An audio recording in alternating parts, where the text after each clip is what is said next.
This is the R5 Mark II, and you'd be shocked to see what these two batteries do to this camera.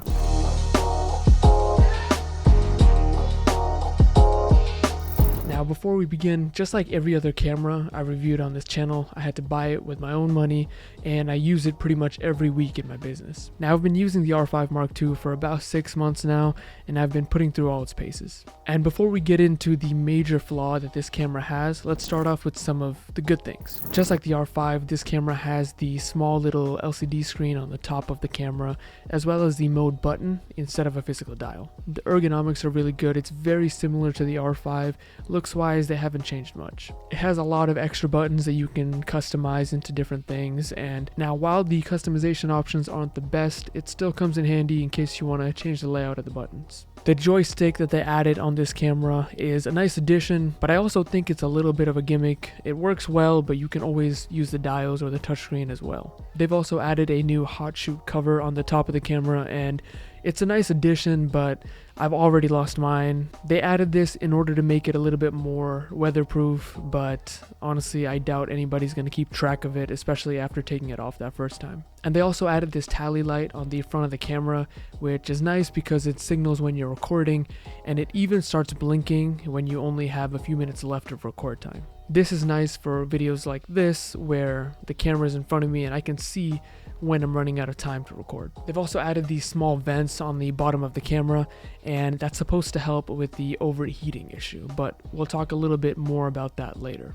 When it comes to the ports, Canon finally decided to put a full-size HDMI, something that they've been behind compared to other companies, but on this version, they finally added that full-size HDMI. Props to them, because this is something that a lot of people, including me, have been complaining about, and they finally changed it. Something they haven't changed though is what happens when you open the SD card or the battery door, and this has been a problem with Canon for a long time now. And what happens is if the battery or SD card door is open, there is no power going to the camera. And even if there's a battery inside the camera, if any of those doors are open, the camera is completely useless. You can't even charge the camera via USB-C if any of these doors are open. I'm sure they have some reason for this, like trying to prevent cards or batteries from corrupting, but so many other brands are able to do this without an issue, so I'm wondering why Canon just can't catch up to that. This prevents you from ever being able to hot swap different cards in case you need more storage, or even different batteries if it's plugged into a constant source. I will warn every Canon user from experience that if you are recording and you end up opening either one of those doors by accident, your file that you recorded might end up being corrupt. I've had a few close calls, and from my testing, I haven't been able to recover those files that corrupted while I opened the SD or battery door. This doesn't happen every single time, but every now and then when you open those doors, the file just gets corrupted and there's nothing really you can do about it. Now moving on to the actual shooting experience, the autofocus, the image quality, everything is amazing with this camera, and there really is no downsides. You will get a really good final product whether you're shooting photos or video. The in-body image stabilization is good. When it comes to wider lenses, sometimes you still do get the wobble on the corners of the image. If you pair the in-body stabilization with lens stabilization in a little bit tighter of a lens, then it's really nice. Now I do prefer the lens stabilization over the in-body stabilization. Every now and then the in-body stabilization can be a little jittery and not as smooth, but when it's paired together with lens stabilization, it comes out with a really smooth image. When it comes to the video specs, they have changed a lot. They added C-Log 2 as well as a custom picture profile where you can really tune in your log settings. You can configure it in a lot more detail and set custom picture profiles for when you need to shoot. They also have a lot more options when it comes to recording formats. They added 3 different interframe bit rates, long GOP, different codecs like HEVC or AVC, and you can shoot 420 or 422 in 8-bit or 10-bit. While the amount of options they provide are really nice, it can get pretty confusing. Now this does give you a pretty good excuse to actually sit down and learn all these different video formats, and it can make you a better shooter to really understand your gear better. But at the same time, it can be pretty overwhelming if you're seeing all this for the first time. Now, just like the R6 Mark II, there is no record time you have to worry about. Most of the time, you're just limited by the battery or the overheating. And speaking of overheating, this is worth talking about because of how much of an issue it was with the original R5. With the R5 Mark II, however, overheating isn't much of a problem at all. With the testing I've done at different events, I've been able to shoot for 1 to 2 hours continuously at 4K 24 and 4K 30 with no issues at all. I have seen that the temperature gauge icon does pop up and it slowly starts to creep up, but it's never gone to the point where it shuts down completely. Now, this does heavily depend on which format you're shooting at.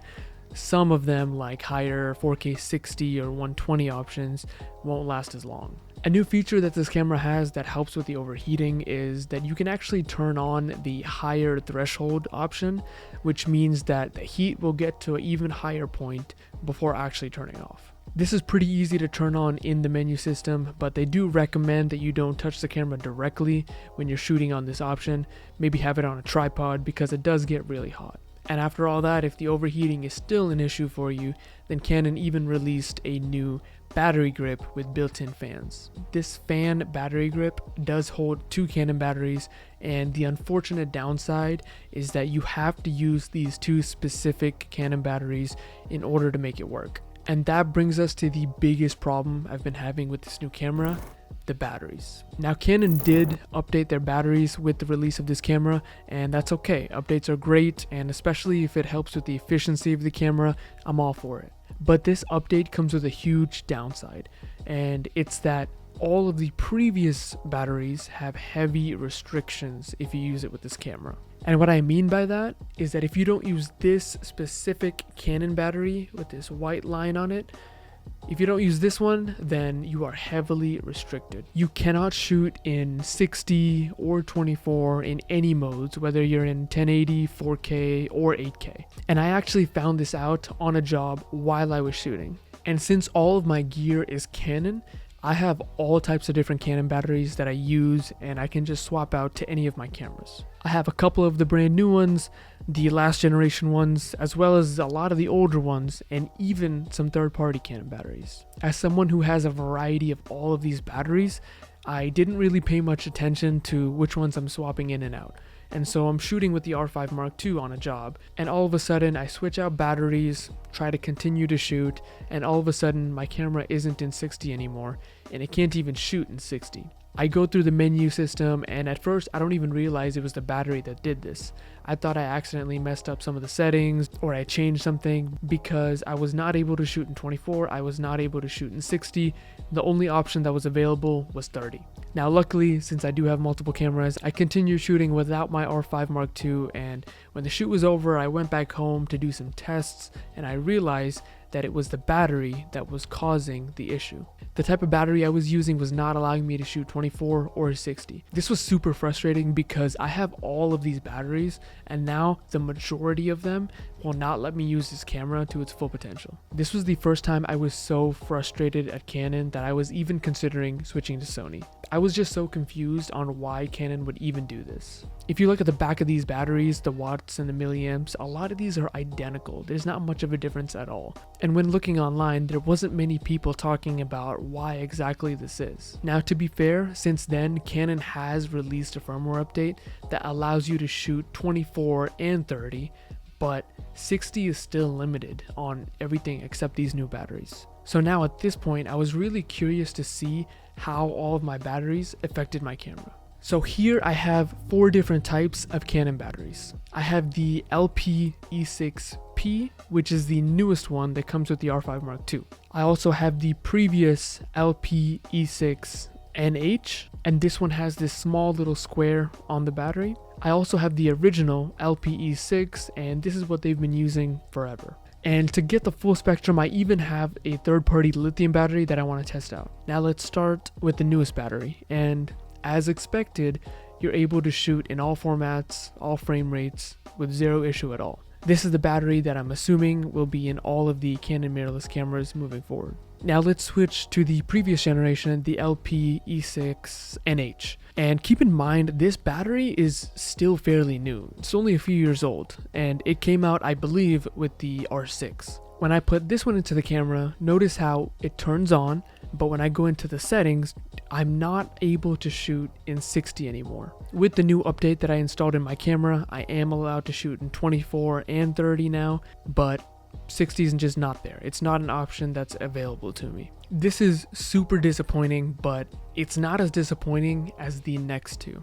Now, I'm gonna go ahead and skip to testing out the third-party battery, and even though this sucks, I'm not super upset about this one. Now, when I put this into the camera, notice how the LCD up top turns on, and I'm even able to turn on the camera, but very quickly I'm greeted with an error message. The error message tells me that the battery is not compatible and that I need to turn the camera off. Now, I only have a few of these third-party batteries, and honestly, I don't really recommend it to anyone because they don't last as long, they're not as reliable, and Canon making them not compatible anymore isn't a huge deal for me. I kind of saw this coming, and honestly, you probably shouldn't be using these either way. But now, let me get to the biggest disappointment, which is the original LPE6 battery. These batteries were used even before mirrorless cameras when we're using DSLRs, like the 5D Mark IV, 6D Mark II, 80D, 70D. These LPE6 batteries were the originals and they were universal when it came to Canon cameras. Now correct me if I'm wrong, but these have not changed much over the years and there are the most of these in circulation right now. And this is what disappointed me the most because I have the most of these batteries, and when I put this into the camera, absolutely nothing happens. The camera isn't receiving any power at all. The LCD up top does not turn on, the camera does not turn on, there is not even an error message. It's as if there is no battery in the camera, absolutely zero power going to it. And when I first saw this, I thought it was a mistake. I thought there was something wrong with the batteries, so I went ahead and put it in my R6 Mark II. It worked fine. My R5, it worked fine. Even my original R, it worked fine. But when I put this same battery into the R5 Mark II, nothing at all happens. And what sucks the most is that I have so many of these original LPE6 batteries, and I'm assuming if it doesn't work for this camera, it's not going to work for any new cameras in the future. Now hopefully I'm wrong about this, but if not, then it means I'll have to buy a bunch of these new LPE6P batteries, which are priced at $80 per battery. And while I was on Canon's website, I saw this new LPEL battery, which is priced at $110. And I'm not even sure what these LPEL batteries do. I'm assuming the EL has something to do with their new flashes, but that begs the question, are those limited to flashes only? I'm not sure. That's something I'll have to do some testing on. But this new battery format of Canon really does hurt people who've been using the system for many years. Now, if you're watching this video in the future, let me know if they've released any firmware updates that may fix this. If not, then this is something that we're just stuck with. Part of me understands that they want to move forward and use the newer version of the batteries and make it the norm, but why discount all the older ones in the process? But if you're someone who's been with Canon for a while and has a lot of these older batteries that are just lying around, then they might all have just become useless. Now, if you can put up with this battery issue, then this might be one of the most complete cameras on the market right now that does photography and videography very well. Now, at the time of this recording, this camera does come out to $4,300, and like we talked about before, the batteries are about $80. Now, if that's within your price point, there's very few other downsides that this camera has. Let me know if this is a purchase that makes sense for you. If you want to check out the R5 or any of the other gear I use, I do have links in the description below. If you enjoyed the video, don't forget to like and subscribe. Let me know what you think about the R5 Mark II, and I'll see you in the next one.